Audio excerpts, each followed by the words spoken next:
Wright was hard at work, constructing a nail salon near the abandoned hospital in Cairo, when Jody Johnson stopped by to introduce himself on a recent afternoon. Johnson, who works for the University of Illinois Extension program, chatted with Wright casually in the summertime heat.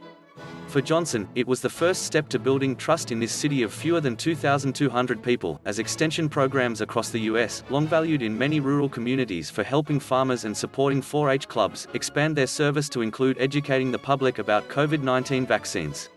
Wright, 68, was unvaccinated and planned to remain so, even though he'd followed other public health guidelines during the pandemic. But when it came to getting the shots, he'd decided to leave his fate to his faith. "Doctors are good. Don't get me wrong," Wright said.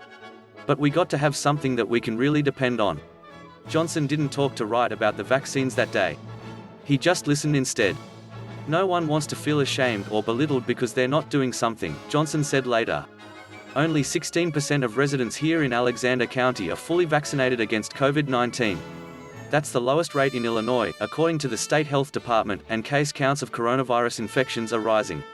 So the Cooperative Extension System, which is tied to a network of land-grant universities, plans to spend the next 2 years talking about vaccines in this community and elsewhere across the U.S. It may take that long or more to convince enough people to get vaccinated. The Extension System has a long tradition of bringing research-based information to communities on a wide variety of topics, including water quality, food safety and disaster preparedness. With its roots sunk deep in rural America, where vaccines have been slow to catch on, the system is now using state and federal funding to pay for immunization education efforts tailored to specific communities. Already 4-H clubs have been making masks and face shields. In Illinois, the agency has a COVID-19 resource guide for families, business owners and farmers.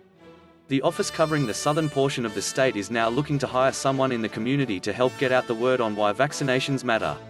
Johnson also wants to team up with local churches, civic groups and business owners to get the job done.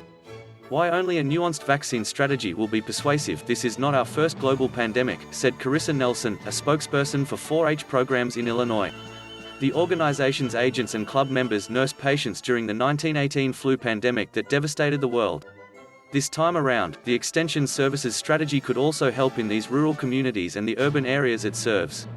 But local leaders say there's no quick solution for improving vaccination rates in Cairo or across the country. Getting people vaccinated is a nuanced challenge in every community.